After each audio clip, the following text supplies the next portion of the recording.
Hi, my name is Sarah, and today I'm going to talk to you about our line of Ritual by Mayco products, specifically our Melt Gloop product. They are a little different than any standard glaze you're going to use, so I just want to go over some basics of how to apply them and how they're going to fire for you guys. Our Melt Gloop line of products, they have a firing range from cone 5 to 10. You want to keep in mind that if you are going to fire to a higher temperature, you may increase the fluidity of this glaze. So you may have dots that tend to flatten out a little bit more, or if you are applying a larger quantity of the glaze for drips, you may see more run the higher you go in temperature. Mayco recommends that you do your own testing on your own clay body to see the results of those specifics.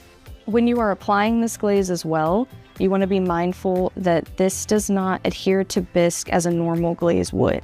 So you want to, when you apply this product, the drying time is very different than a typical glaze.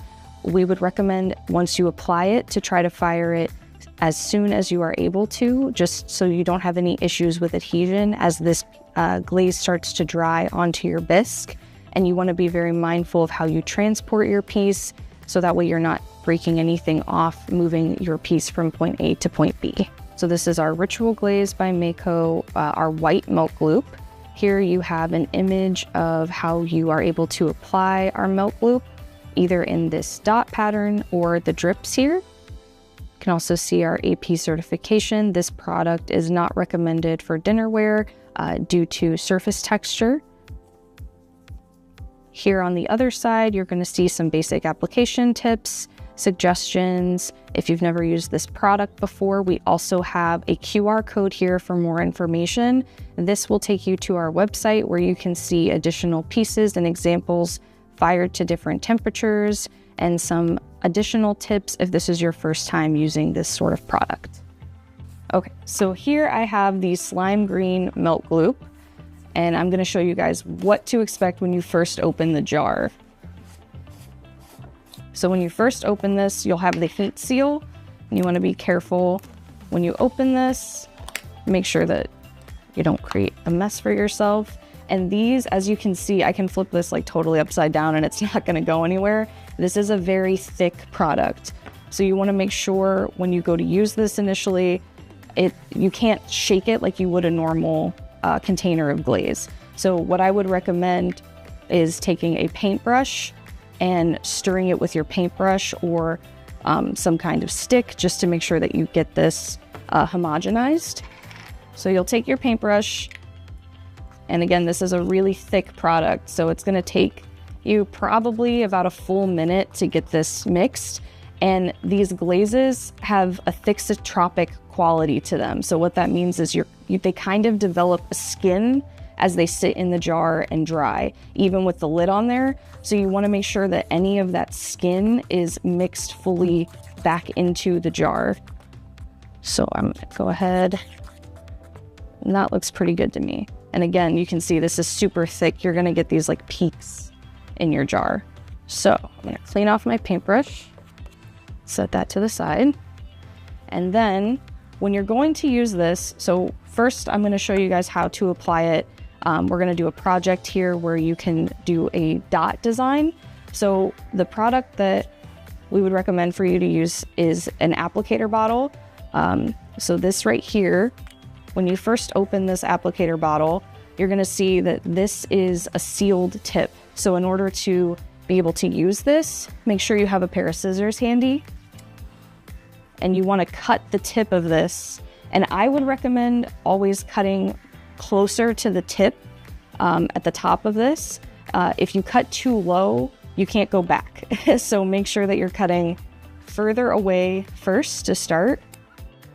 And then you can always check and see how that opening looks. And if you want a little bit more of a wider opening, again, this product is pretty thick, but it also depends on the size of the dots you want to create. So I always start a little smaller and work up if I need to. And then to fill this, you're going to want to squeeze your applicator bottle, and then you're going to dip this section into the glaze. So I'm going to dip that down, and I'm squeezing this. So as I release it, it's gonna start to fill this container, and you can kind of squeeze it as it's sitting in there to get more to fill. So this is a pretty messy process, but what you're gonna wanna do is wipe away the tip, and then just to make sure you don't have air trapped in here, you wanna tap it to get that glaze to go to the bottom of the container. And then I like to just take whatever's on my finger, tap that down some more, and you're gonna get a little messy, like I said, but just keep some water and a sponge handy. And after you have this full, you can go in and wipe this guy off and make sure you clean up the threads pretty well, just so that you don't have trouble opening and closing your container. And you can squeeze this and dip it back in here and refill it as many times as you need to until it's fully filled. So just make sure that you do tap it quite a bit. If you don't tap it, you're gonna have issues later where you go to use this applicator bottle and it will spit at you kind of. So we just don't wanna make sure that that's happening. And I'm gonna close this up, move this to the side for now. And clean off your hands. There is another option you have for an applicator tool to use the Gloop. If you do not prefer the squeezy bottles, you can use a syringe. So here I have, I believe they're called Glaze syringes. And this one specifically comes with a cap, which is really nice because if you want to keep some Gloop in this syringe, you can just put this cap on here to prevent it from drying out. I am gonna take this cap off, and you want to make sure that the plunger of your syringe is all the way down. And it's very similar to how we filled the applicator bottle, but you just want to make sure that this tip of your syringe is down inside of the Gloop, and then you're going to pull this plunger up. And I kind of rock the syringe back and forth, so again, I'm trying not to get any air trapped in here. And then when I pull this out, it's gonna be a little messy, but you're just gonna wipe that away, put the extra back into your container. You can clean this tip off with a sponge. And then you can use your cap and seal that up till you're ready to use it. And then when you go to store your Gloop and you're done with filling up your applicator, make sure that you kind of tap this. This stops it from getting those peaks inside of the jar. The more peaks you have, the more likely it is to start to dry even in the container. So I would just recommend kind of tapping this to get it to sit evenly in the jar. And then you want to make sure this is screwed on really tight, and then it can go back to your shelf. So to start off, I want to show you guys just a little bit of how this product looks. So here I can show you, this is one of the effects you can get from using the Milk Gloop line. You can get these dots that are raised in texture. Also want to show you guys that the dots, you don't have to just use them as a color pattern, you can use them to create imagery. So on this piece, created a rainbow-like effect with the dots. And here is little flowers. And you can see here that the dots in the center became a little bit larger than pea size, so there was some movement as they fired. So if you want to avoid that, just make sure that you use smaller dots, roughly smaller than about pea sized. You can also apply it in larger dollops on a piece to get runs or like a dripping effect. So we're gonna play around with that today. And also you can kind of melt them together to create these larger drips with a variety of colors within the drip.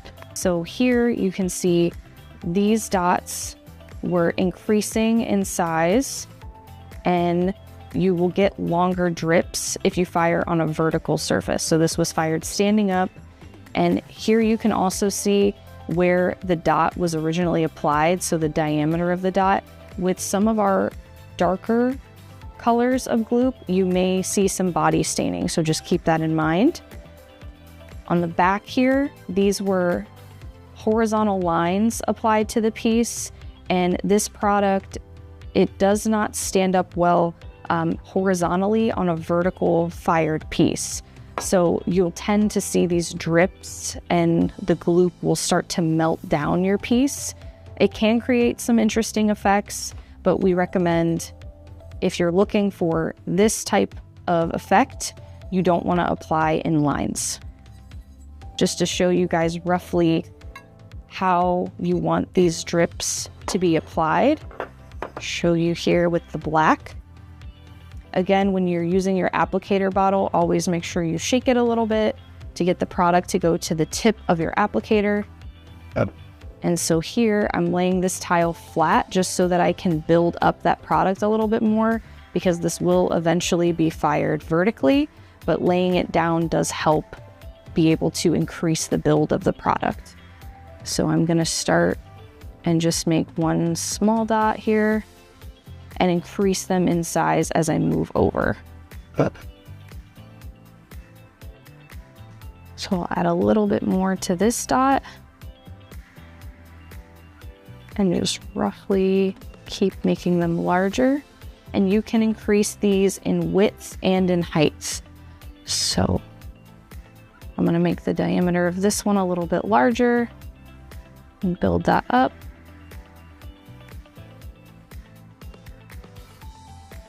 And this one, make even larger and build that up.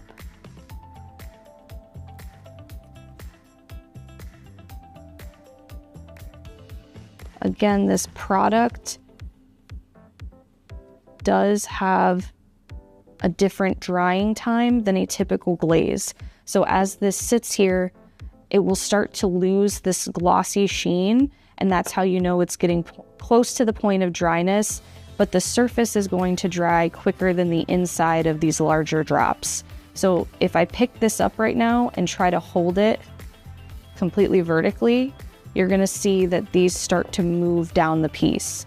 So if you're applying larger dollops of glaze like this, you wanna try to keep your piece laying flat so that they have time to dry and adhere to your piece, or you would wanna apply your dollop more on the shoulder of your piece. So for that, you would wanna apply it up here. That way, if you set your piece upright, it has the shoulder to grab onto, and it's not gonna wanna move as much on you before it's fully drying. And so for the lines, again, recommend doing your own testing, but you can increase the width of your lines, making them thinner or wider. And you might be able to get some interesting effects, but also keep in mind you may see that body staining from where this was originally applied. With the black gloop here, you can see where those lines were originally placed and how they've melted and gone down the piece during the firing. Okay. And again, you want to try to fire this as soon as possible. The longer this sits on your shelf and dries, the more issues you may have with adhesion of this glaze to your bisque. So I'm going to show you guys a project that you can do with the melt gloop. This is specifically with the white and blue melt gloop on the bottom of this bowl. The inside here has our blue splatterware glaze. Here I have already applied 2 coats of the blue splatterware that is fully dried. So now we can start working on the back of this piece to apply the dots. So I have my 2 applicator bottles here. I have one for the blue melt gloop, one for the white melt gloop. To start, we're gonna use our blue. I'm gonna open this up. And when you go to apply the melt gloop, this is a very thick glaze, so you wanna kind of motion the glaze down to the tip of your applicator, or else you may get some air pockets that will affect the design. So we're gonna shake this a little bit. And then for this piece here, you can see that they're applied in almost like a domino type fashion. So I'm gonna start with this band down near the rim and then work my way up, keeping that domino-like pattern.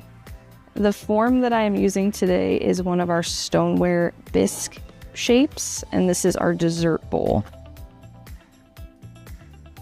And since the glaze on the inside is already dry, I don't have to worry about that smudging or smearing, and that's what I would recommend. And these dots can be a little bit messy. So if you start to see peaks forming when you're applying this, that's okay.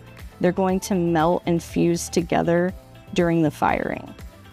You just want to make sure that the gloop is adhering to the side of the bowl, and you want to try to keep these dots roughly pea-sized or smaller. If you get a little bit larger than pea-sized, especially on a surface like the underside of a bowl, you're going to start to have runs instead of dots. So if you're looking for a dot effect, you want to make sure that you don't get your dots any larger than roughly pea-sized. So now that I have finished applying that domino cascade of these drips with the blue, I'm going to move into using my white gloop. And as you can see on this piece, I applied white gloop on top of the blue drips row by row, alternating. So you'll do the same thing. Make sure that you shake your applicator just to make sure that the gloop is getting to the tip and any air is going to the top. That way you don't have any spitting from your applicator. And then you're just going to do the same thing and just apply the white right on top of the blue. But again, try to make sure your dots do not increase too much in size. We don't want any runs for this design. We just want drips. So you're just adding a little bit on top just so that those two products can melt together in the firing. You also don't have to wait until this glaze fully dries.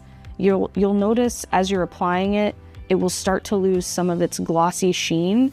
As soon as you see that sheen kind of dissipate, you can go ahead and layer on your next layer of gloop.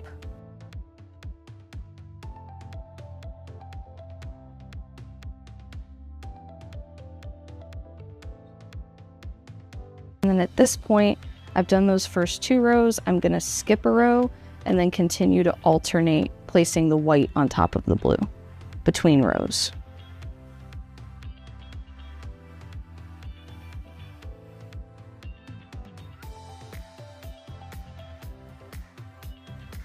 You want to be really careful if you're rotating your piece that you don't touch these dots that you've created. If you touch them a little bit too harshly, they do tend to fall off of your piece. So just make sure that you're being cautious when moving your piece with these on there.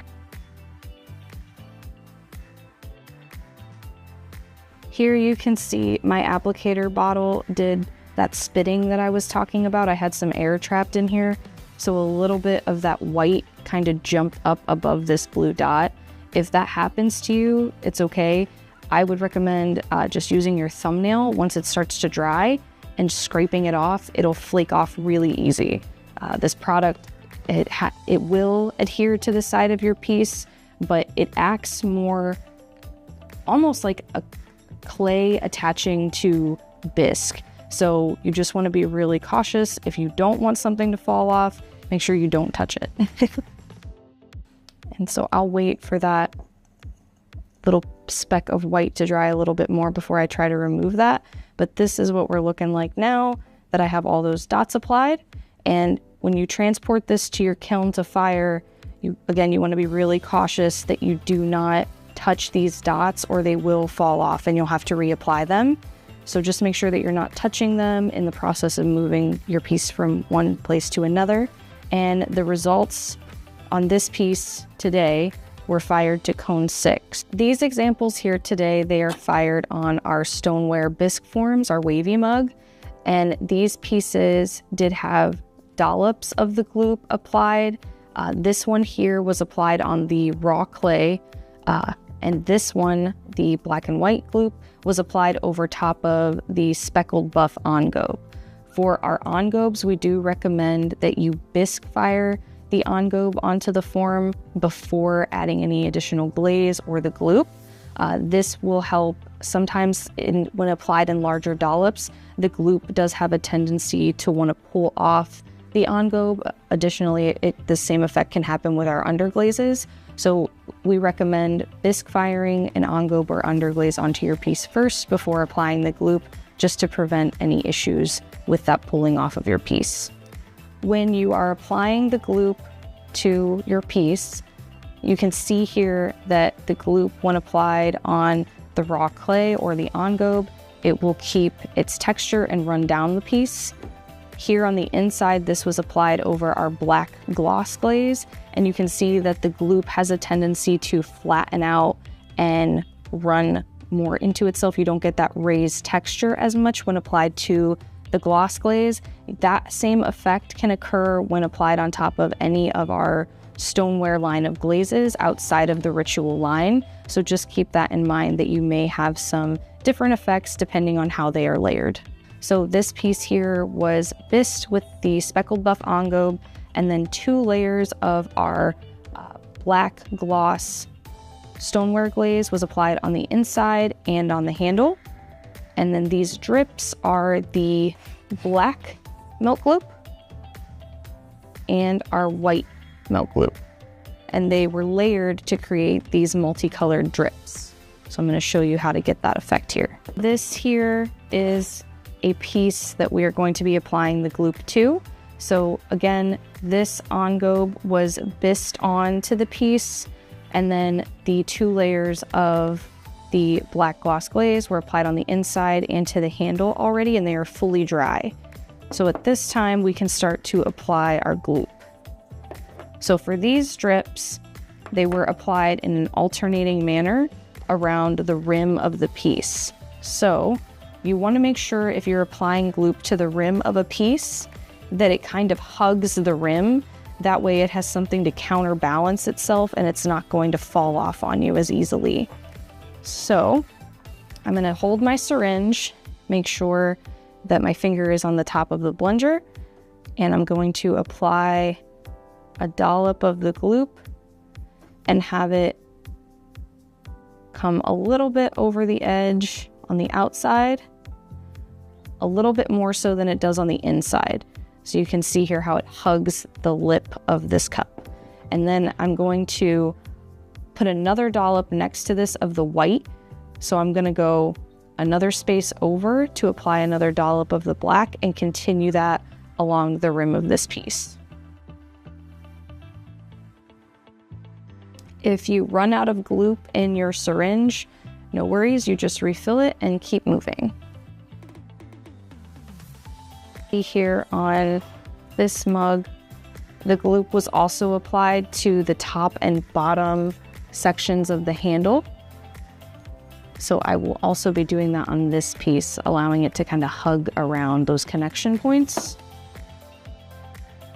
And now, just like I did with the black, I'm going to take my white syringe of gloop, and I'm going to place dots all along the rim, alternating between those black dollops, and make sure that they kind of hug the lip of the piece. If you happen to get any gloop on the outside of your piece where you don't want that, no worries, you just want to take a sponge and clean that up.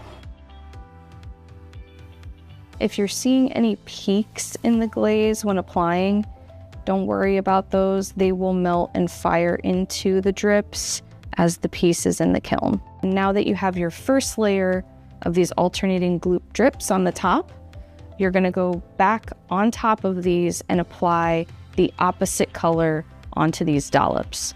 So I'm going to go around and put black on top of the white dollops now. And you don't have to wait for this product to fully dry before applying your next layer. You'll start to notice that the sheen of this will fade in from glossy to almost satin. And at that point, you can go ahead and apply your next layer of gloop. So these are already starting to dry out that skin that's on there. So you can go ahead and apply your next layer. And now I'm going to go in, and where there is only the one layer of the white around the rim, I'm going to add black on top of that. So I'll do that all the way around. So then they each have 2 layers of gloop. And we're going to keep going with this pattern until we get to 3. That's how we created this effect.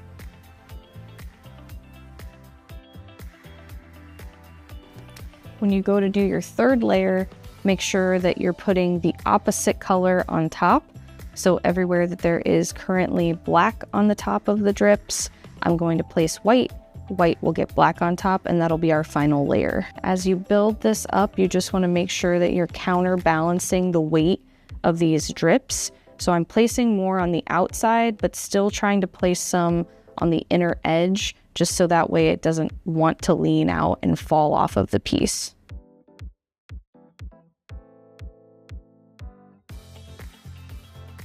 On the handle connection points, I've already placed the black gloop on the top connection points of the handle, both at the top of where it connects and the bottom. So I'm just going to go in and put a line of white across there so that these will blend into each other. And so now that we have applied all of our melt gloop, you have the 3 layers of melt gloop up top here. This is definitely going to help with adhesion, as I stated before, that it's hugging the lip of your piece. And just make sure that as you're transporting this from wherever you have glazed it and moving it to your kiln, that you're very cautious. As the gloop dries, it does tend to have issues with adhesion. So just make sure that you're not moving it too quickly. Just be very cautious with it. And you want to try to fire this piece as soon as possible, just so that way you don't continue to have issues as this dries. And as you can see here, this finished piece, you can play around with the finished drips. If you have smaller or larger dollops of gloop, you're going to have shorter or longer runs in the glaze. So I encourage you to do your own testing. Have fun. If you have any additional questions or concerns about using our Melt Gloop product, please make sure to scan the QR code on the back of the label of your jar. This will take you to our website, where there will be some additional tips and tricks, additional examples of pieces that you can fire. But we do encourage you to do your own testing.